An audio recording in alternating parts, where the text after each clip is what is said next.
Hello everyone, বুলটা লাইফস্টাইলে সকলকে স্বাগত জানাই। আজকে আবারও একটা ভিডিও নিয়ে তোমাদের কাছে এসেছি। তোমরা দেখতেই পাচ্ছ স্ক্রিনে একটা মিক্সড ভেজ। তো আমি কিভাবে এটা বানালাম চলো তোমাদের সঙ্গে আজকে শেয়ার করি। প্রথমে দেখতেই পাচ্ছ এখানে আমি শালগম আর বেগুন, আলু এবং পেঁয়াজ কলি আমি ভালো করে লম্বা লম্বা ছোট ছোট করে কেটে নিয়েছি। এখানে দেখতে পাচ্ছ তোমরা। তো একই সাইজে কেটে নিতে হবে। এরকমই যেরকম সাইজ করবে প্রত্যেকটা যেন সেম সাইজ হয়। এই সেম সাইজে কেটে নিয়ে আমি এখানে ভালো করে এটাকে ধুয়ে নিচ্ছি। জলে ধুয়ে নিয়ে একটা পাত্রের মধ্যে আমি এটাকে ঢেলে নেব। তোমরা দেখতে পাচ্ছ আমি যে ঝুড়িটাতে ধুয়েছিলাম ওটা থেকে আমি একটা পাত্রের মধ্যে ঢেলে নিয়েছি। ঢেলে নিয়ে চলো তারপরে আমি এখানে তোমরা দেখতে পাচ্ছ যে আমি এখানে দেখিয়েছি যে যেটা কেটেছি একটা একটা সাইজ, মানে একই সেম সাইজে আমি সবগুলোকে কেটেছি। আলু, শালগম, বেগুন আর পেঁয়াজ কলি সবগুলোকে আমি একই সাইজে এখানে কেটে নিয়েছি। চলো তাহলে রেসিপিটা আজকে দেখে নেওয়া যাক।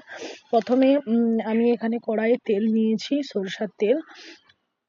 কড়াই এখানে সরষের তেল দেওয়ার পরে আমি এখানে তেলটা একটু গরম হয়ে এলে এখানে বাড়ির বানানো আমি এখানে বড়ি ভালো করে ভেজে নেব। আর বাড়ির বানানো বড়ি দোকানে কেনা বড়ির থেকে অনেকটা ডিফারেন্ট হয়, তোমরা জানো। বাড়ির বানানো বড়ি সবসময়ই টেস্ট হয়। আর যে কোনো সবজিতে তোমরা যখন এই বাড়ির বানানো বড়িটা দেবে না, টেস্টটাই একটু আলাদা করে দেয় রান্নার। চলো আমি তোমাদের এখানে ভেঙে দেখাচ্ছি যে কতটা সফট হয়েছে বড়িটা। বড়ি যত সফট হবে খেতেও ভালো লাগে। তারপরে ওই কড়াইয়ে একটু তেল দিয়ে আমি একদম কম পরিমাণ গোটা জিরে আর একটা শুকনো লঙ্কাকে ভালো করে দুভাগ করে এখানে দিয়ে ভালো করে আমি একটু ভেজে নিচ্ছি লাল লাল করে। দেখতে পাচ্ছ তোমরা। তারপরে আমি ছোট ছোট একটা পেঁয়াজ কেটে রেখেছিলাম আর কাঁচা লঙ্কা দুটো দিয়েছি এখানে, আর পেঁয়াজ দিয়েছি একটা পেঁয়াজ। তো আমি পেঁয়াজটা দিয়ে ভালো করে ভেজে নেব, একটু ব্রাউন ব্রাউন করে আমি এখানে কড়াইয়ে পেঁয়াজটাকে ভেজে নিচ্ছি। তারপরে ভাজা হয়ে গেলে একটা মিডিয়াম সাইজ টমেটোকে আমি গোল গোল করে কেটে রেখেছিলাম ওটা, এবং ওর সঙ্গে আমি আর একটু লবণ দিয়ে ভালো করে এটাকে ভেজে নেব টমেটোটাকে। দেখতে পাচ্ছ তোমরা টমেটোটা একদম ভালো করে আমি ভেজে নিয়েছি এখানে। তারপরে আমি এখানে একটু হলুদ দিয়ে দিচ্ছি পরিমাণ মতো হলুদ দিয়ে আবারও ভালো করে আমি এটাকে ভেজে নেব। ভেজে নেওয়া হয়ে গেলে আমি দেখছো একটু অল্প তেল নিয়ে এটাকে ভালো করে একটু ঘোরাতে থাকবো, যাতে আর একটু ভালো করে কষানো হয়ে যায়, কড়াই না লেগে যায়। তারপরে আমি কেটে রাখা যে সবজিগুলো ছিল সেগুলো আমি এখানে দিয়ে দিচ্ছি। এখানে আমি সবজিগুলো দেওয়ার পরে তারপরে আমি এখানে দেখতেই পাচ্ছ ভালো করে সবজিগুলোকে আমি এখানে নেড়ে নিচ্ছি। ভালো করে এইখানে যত তুমি ভালোভাবে সবজিগুলোকে মশলার সঙ্গে ভালো করে নেড়ে কষাবে, তো সবজিতে তত ভালোভাবে মশলাগুলো ঢুকবে এবং খেতেও ভালো হবে। তো দেখতেই পাচ্ছ আমি ভালো করে এখানে সবজিগুলোকে মশলার সঙ্গে ভালো করে এখানে কষিয়ে নিচ্ছি। আর এখানে গ্যাসের ফ্লেমটা একটু মিডিয়াম রাখবে, কারণ এখানে মশলাগুলো না চুয়ে যাওয়ার চান্স থাকে। আমি ভালো করে এখানে কষিয়ে নিয়ে আমি জল দিয়ে ঢেকে দেবো পরিমাণ মতো সেদ্ধ হওয়ার জন্য। পরিমাণ মতো জল দিয়ে আমি এখানে ঢেকে দিচ্ছি।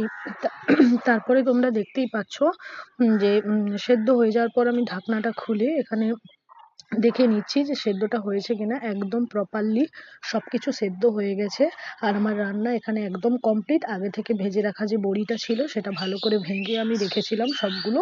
এইখানে নামানোর একটু আগে বড়িগুলোকে আমি এখানে ওপর থেকে দিয়ে ভালো করে একটু নেড়ে নেব। নেড়ে নিয়ে আমি দেখতে পাচ্ছ এবারে আমি সবজিটা একটা বোলের মধ্যে এখানে দেখতে পাচ্ছ আমি একটা খালি পাত্র নিয়ে নিয়েছি। আমি এর মধ্যে সবজিগুলোকে ঢেলে নিচ্ছি। দেখতেই পাচ্ছ দেখেই কতটা শীতকালে